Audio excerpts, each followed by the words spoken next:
Uh, Hey, I am back. So glad to be back here tonight. I am grateful beyond measure about what has been happening. It appears that some things that I had long since prayed for are starting to happen, and it's happened so smoothly. It's almost like I don't know. I guess I thought it would be kind of like a big old shebang when some of these things finally started to manifest, but actually, it's kind of just like natural as breathing. But hey, we get into it. Let's go.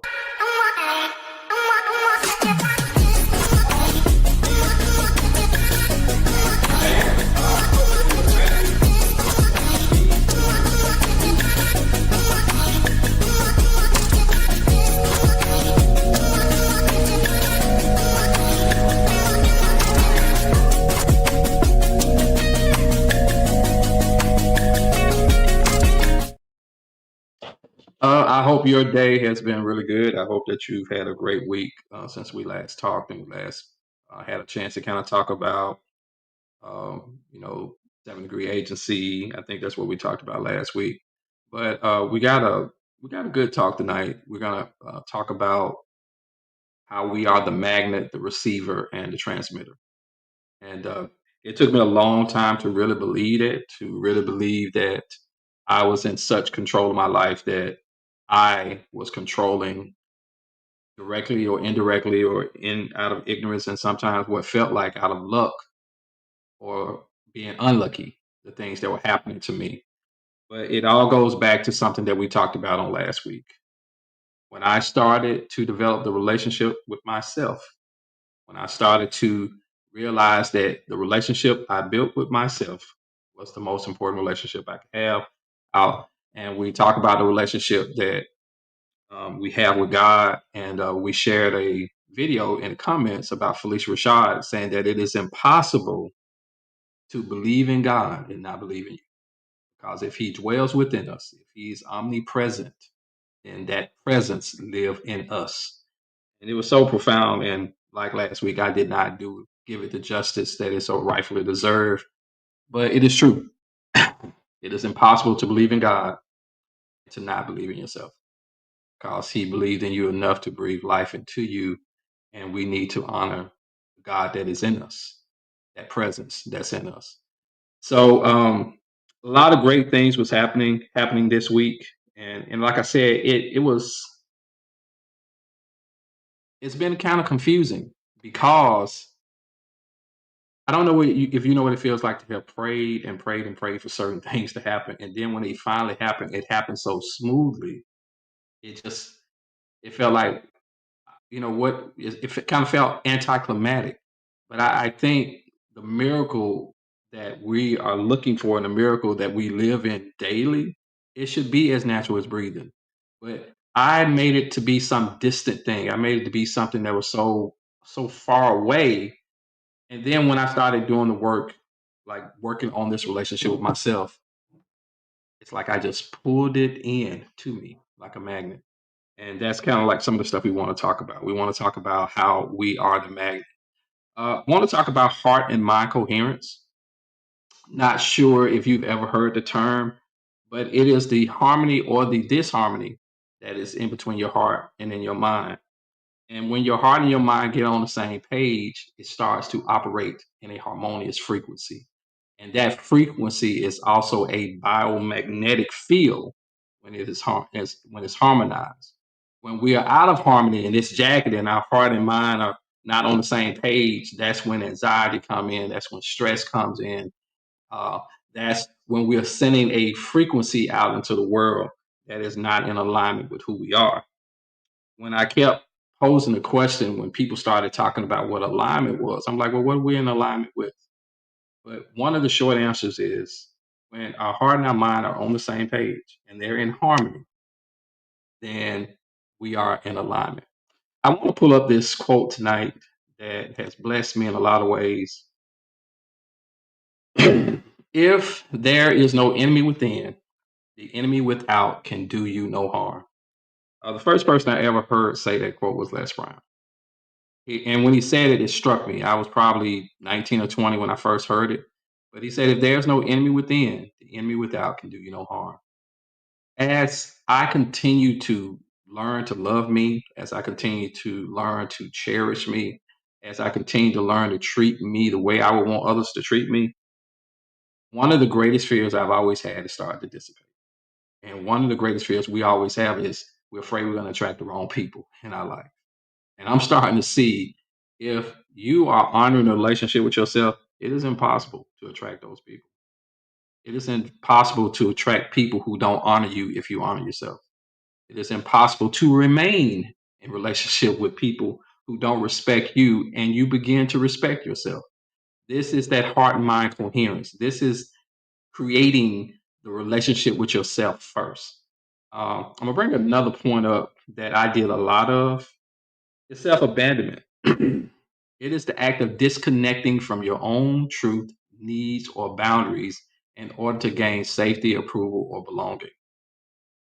I would self abandon a lot, and what I was the reason that I was self abandon was because there was this great fear that I'll be alone. There was this great fear that if I don't do these things, then people will misunderstand me, or people won't love me in return, or I'll be by myself. Grew up only child for a long time before my sister came, and my sister was probably about 7 years younger than me. And it was a big gulf.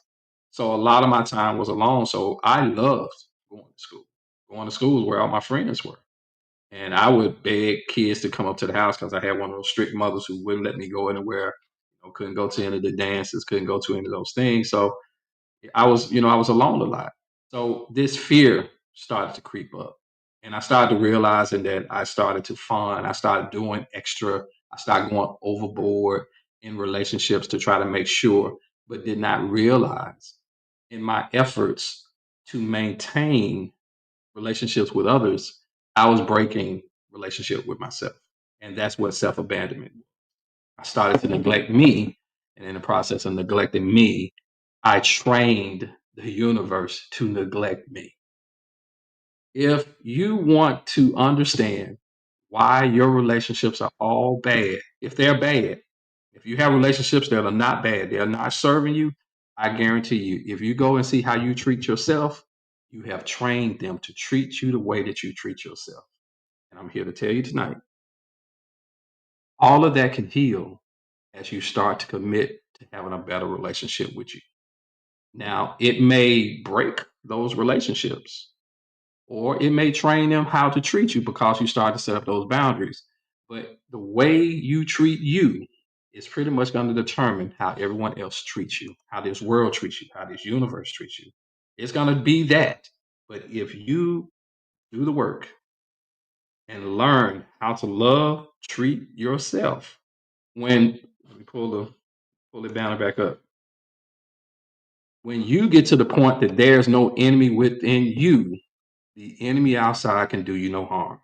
You don't have to worry about losing no job. You ain't got to worry about losing people who love you because if you are on your team, everything is going to work out for yourself. So I want to jump into some of the videos I got tonight because one of the things that I did that was blocking my transmitter and receiver and magnet was I got to a point in my life where I became very numb. I felt the only way to really protect myself was not to feel anything at all. So I did not have, when we start talking about 1, 2, 3 manifest, I did not have that acknowledge. I didn't have this first step down, which was to acknowledge what I felt because I tried not to feel anything at all. So there was no emotional regulation. Then there was no wait. There was no waiting for inspired action to get what I wanted. So life felt like luck. Now I realize there is not luck. This is science working for me as I identify where I am, align my emotions, and then allow inspired action to happen. This stuff is happening like magic because it's science. I'm just getting in alignment. I am attracting. Like I said, we are the magnet, the transmitter, and the receiver. But when I chose to close all my feelings down to protect myself, so I thought, when I stopped my emotions from moving at all, and everything became a standstill, and I became numb, and I became cold to the world. Everything stopped. And I want you to hear what Anderson Cooper talks about, because emotional regulation is extremely important. Emotions are supposed to be felt and they're supposed to cycle out. When we stop the process of those emotions happening and cycling out, we are bringing unwanted stress and disharmony to ourselves. So check out what Anderson had to say. Allow myself to grieve as a kid because I was so overwhelmed when my dad died when I was a kid, and then my brother died by suicide, that I shut down, and I lived for 40 years without allowing myself to feel the pain of the grief.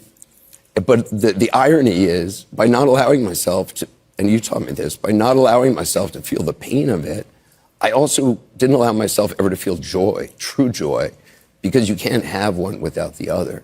And it's only now in the last 2 years and my voice still shakes, which I'm sorry about, but it's only in the last 2 years by feeling this grief and this sadness that I've been able to feel joy. And I have a lot to feel joy about because I've got these 2 little boys who are just incredible. And one of them is backstage right now watching. And so it is the greatest gift. And you kind of gave it to me early on, and other people have given it to me in drips and drabs every interview I've done. And the incredible thing is, the good news is, you can still have a relationship. So when I stopped, like Anderson was saying here, when I stopped myself from feeling anything, that mean I couldn't feel the joy either. And that's what I was missing. I was doing all this wonderful work, man. I was living the dream that I had prayed for, and I might as well have been in a prison cell somewhere because I didn't feel any joy. I didn't feel anything. It was like life was like this perpetual cold. I had this cold. I knew I was eating, but it nothing. I had no taste to anything because I had frozen those emotions in a way of trying to protect myself. And Anderson was spot on. He had lost his dad. He had lost his brother to suicide. So he shut those emotions down, man. He collapsed. And for 40 years, this man did not feel anything. He just pain, just numbness. But he also did not have joy. And when he talked about getting his kids, and obviously as you could hear him talk, you could hear his voice shaking because he felt that he's feeling these feelings. And I'm proud that he did not shy away from it. I'm proud that he owned it, and that's something that we don't do. We're like, I'm not gonna cry. I'm not gonna let anyone see me cry. I'm not gonna let anyone feel this because I don't want them to think I'm a punk, or I don't want people to think this is a weakness that they can have. David was a crier. King David was a crier, but David was a killer. He was a killer, and he had such a reputation of a killer that Nabal heard that he was coming to him, and the man had a heart attack. So tears do not make you weak. This is just a natural emotion of something that factors through, and it's just biology, it's just science. But the thing that I want you to get tonight more than anything is that when you close yourself off from those feelings, you also close yourself off from the joy. When you're trying to protect yourself from, like, I'm not going to feel the pain, you're also blocking yourself from feeling the love. And I didn't have that. I didn't have that at all. And let me take this down here. And I so identified with what Anderson was talking about when he was saying that I didn't feel anything. And I was embarrassed one night when my nephew came to me. We was having the screening of Soul Damage. Malico had sold out twice, and I was just going through the motions. And I mean, people were literally standing up, and they were just celebrating what we had accomplished. And my my nephew said, "Oh, how you feel?" And I was like, "Hey man, I'm just ready to do the next thing." And he looked at me in bewilderment. He was saying, "Unc, you're not proud? Can you not see the people that you're touching? Can you not see how this is so amazing that we're just proud to be related to you?" Now, I started to feel something then, and it was shame. But up until that moment, I didn't. But let me tell you how life is. Life is so sweet. It is sweet, not necessarily because the dreams are coming true. It is sweet, not necessarily because we have paid the patent attorney to start moving to do the search, or that things are starting to come together, or the things that I said, well, look, we're going to do this and we're inching away and get it is sweet because I wake up feeling sweet now. I wake up with a joy. I wake up excited, genuinely excited about what this day is going to be. And it's not because I don't have any challenges or problems, because there's no longer any enemy within.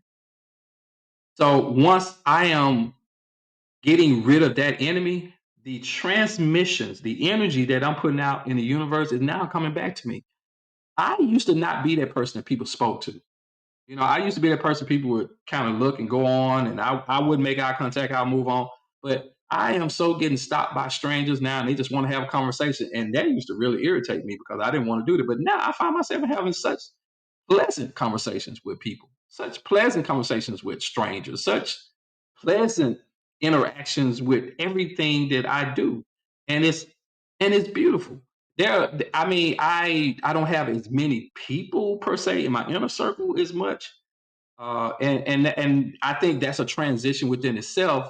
But the things that come to me now are at such a better level. I don't have that confusion because I don't have the confusion inside of me. I don't have bad people in my life because I'm no longer treating myself bad. I was the worst abuser to myself that there ever could be. And once I start to change that relationship with me, all the relationships in my life got better. Or if they were bad for me, I didn't have to force them out. It just started to drift on its own. I'm gonna pull up this clip on about heart mind coherence, and I don't know how far we're gonna go, but we're gonna talk about it for a little bit. So if we can create the feelings in our hearts, for example, of 0.10 hertz, that is an optimum connection between our heart and our brain, and that begins releasing the healing chemistry from our brain into the cells of our bodies, and this has been documented. It reduces high blood pressure, reduces vascular plaque, reduces the chances for stroke. When we are able to feel those kinds of feelings sustained over long periods of time, the immune system increases. The DHEA level is the precursor to all hormones in the body. Every hormone must have the DHEA. DHEA increases 100% from only 3 minutes of feeling the feelings: appreciation, gratitude, compassion, love. I mean, just think about the feelings he's talking about: appreciation, love. I when I talk with my family, I'm always telling them, if you get addicted to feeling good, everything that comes into your life to feel bad, you'll start pushing it away. And that's what I have become addicted to. I don't want to feel bad. I love the way feeling good feels. And if you listen to what the video was saying, was that just 3 minutes in this state, 3 minutes in choosing to feel good. But some of us have these things like guilt and shame operating so much in our life, we don't think we deserve to feel good. We don't, and we're so talented that we're trying to work ourselves into the blessings, and the blessings don't work that way. You don't work your way into the blessings. You align your way into those blessings. It has to be an inside out job first. And that's why this journey is so important to me. And it's so important that I do it in front of you, because when it happens, and it's going to happen, and it is happening, people are going to say, well, we knew it was going to happen. And I'm going to say, no, go back and look at the very first video when I did it. Go back and look and see what I was saying. Go and look and see where I was. Go and look and see the transition that I was going through, the fear that you saw in my eyes. I want you to map that and see how I changed along the way. And it is only because I'm doing the things that I'm telling you to do right now. Now, right now, look, I see two people on the thing. I see two people, seeing it. If nothing else, I got two witnesses. I got two witnesses say, hey, I was there tonight when he was talking about this.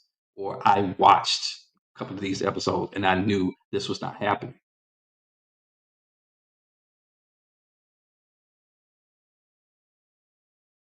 I have been making films for almost 10 years. And this is something that some of you all don't know. And I never owned my own camera.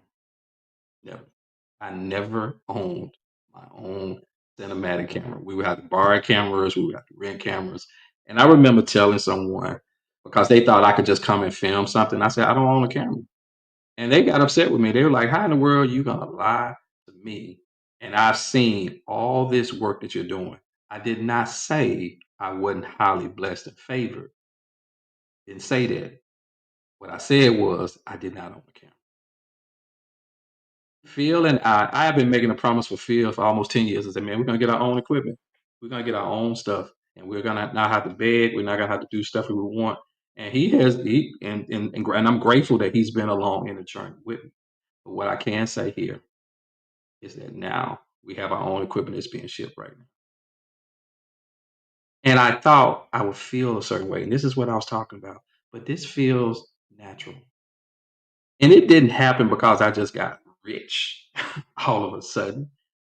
It has happened because I have gone over the thresholds and coming into a different place with who I am as a person, who I'm evolving as a person. And there are doors and deals and synchronicities that happen that say, hey, now it's time for you to get your own. But most people didn't know that. I never owned a cinematic camera myself, even these projects that we've done. But now we do. And I remember desiring this at one time, and it felt like it was so far away, and it felt like it was impossible to happen. But now it just felt like the next thing that ought to happen. And it's not because I went out and said, well, look, what do I need to do to get this camera? What happened was my focus every day is how do I become a little better? How do I learn to learn myself a little better? How do I get in a little more peace with myself each and every day? And from doing that, some of the things and there's something else that I'm not going to share right now, but there are other things that I have been praying for years that are happening just like that. Identify the spot that I was in, step one. I emotionally regulate daily. I wait for the inspired action. Manifestation is starting to happen. Right? We're going to listen to a little more of this video. The stress chemistry decreases 23% in the same time, and all we're doing is having a feeling. Those are the qualities that the body needs to begin to heal itself. So our bodies are designed to heal themselves. And our own science now has shown every organ in every cell, every organ in our body has now been documented with the potential to heal itself. Even organs we were told could not heal themselves. Brain tissue, heart tissue, spinal cord tissue, pancreatic tissue, all has been documented at regeneration and healing under the right conditions and the right.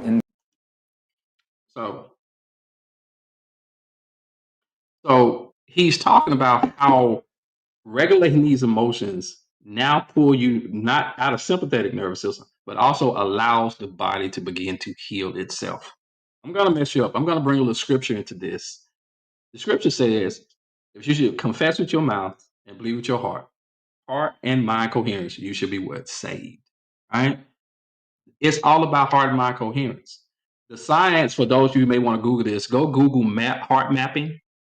And it's talking about how the heart also has a neural network within it, that it doesn't beat, just pump blood, but it communicates with the brain more than the brain communicates with it. These emotions, staying in these emotional states and staying out of the negative emotional states that you should, can transform your life, but also heal you. Heal you. I'm going to pull up this image here. I hope you can see it, but how emotions affect the body. Anger weakens the liver. Grief weakens the lungs. Worry weakens the stomach. Just think about every time you've been worried and then you get this nervous stomach and you have this anxiety and then you start getting this nervousness in your belly. And then if you go prolonged and it becomes chronic, you start developing ulcers in your stomach. But stress weakens the heart and the brain. Stress is the number one disruptor for heart and mind coherence. When the heart and mind are coherence on this, your electromagnetic field is at optimal level, and the things that you literally pray goes out like a transmitter. And as you stay open, you receive it. You are the magnet, the transmitter, and the receiver. If you keep your emotional states the way they're supposed to be, if you learn how to self-regulate these emotions, how you learn how to not let stress control you, how fear weakens the kidneys. But I don't know if you can see these maps over here, but it started talking about how where the energy is when you have anger. It's in the head, it's in the chest, it's in the shoulders, down your arms.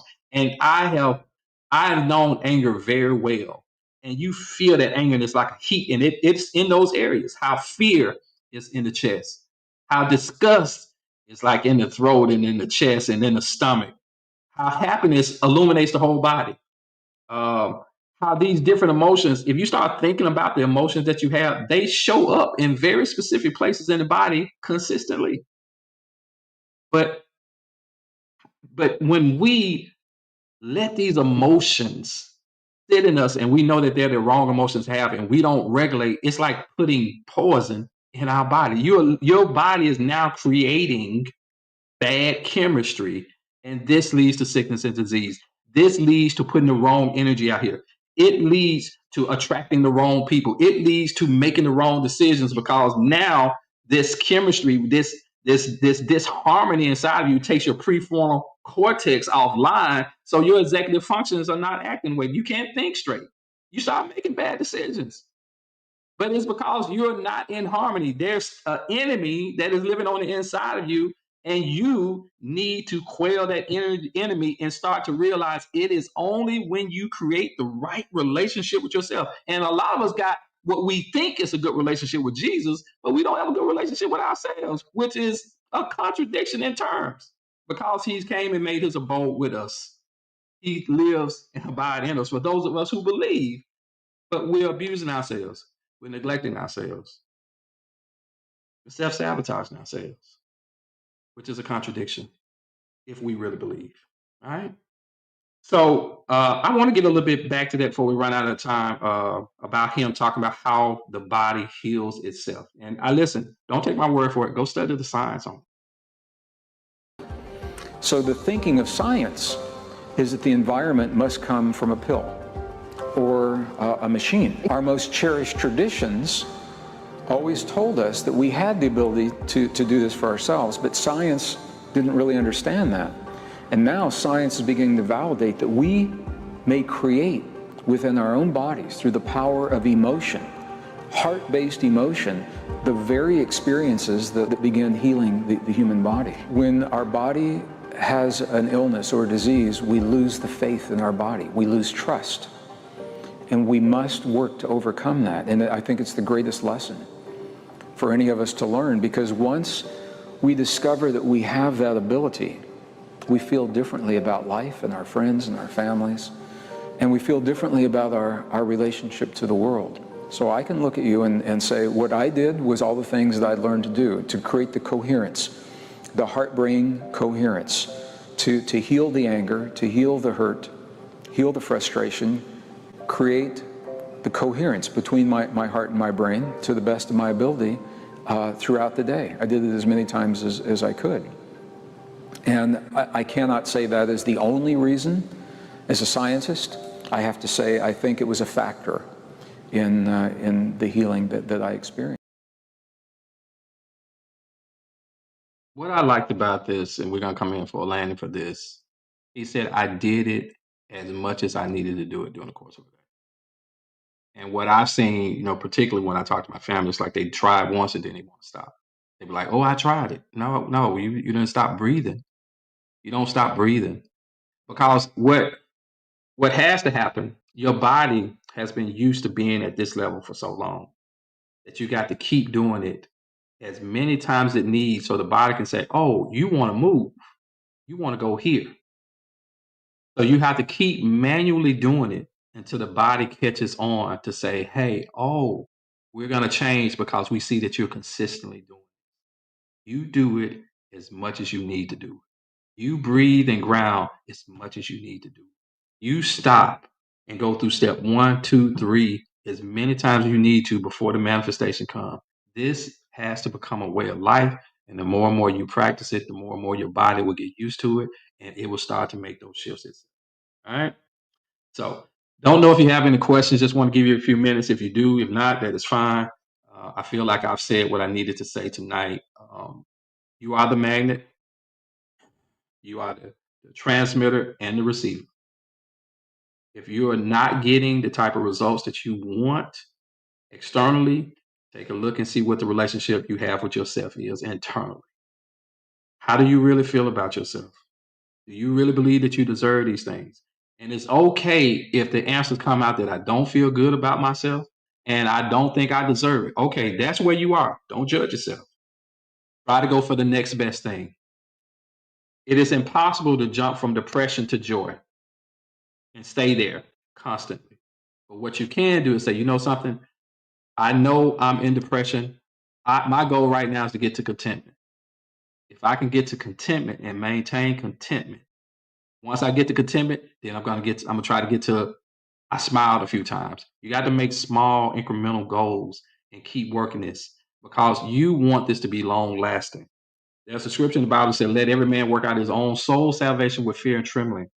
I used to always be confused about why he say trembling. Trembling is a natural side effect of when your nervous system is rewiring. You're going to tremble because it's rewriting the code and it's trying to say, hey, I'm leaving one state and going to the next.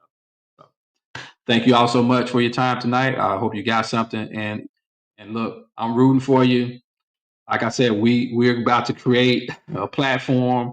We're about to launch this algorithm. We're about to do something that's never been done before. We're about to build this tech company. I have zero experience, just like I had zero experience as being a filmmaker, but I feel it within. I believe that this is what I'm supposed to do. And I'm going to walk every step out in front of you so you don't have anything to have an excuse to say that it can't be done because you saw me doing it with fear and trembling. All right. Talk to y'all next week.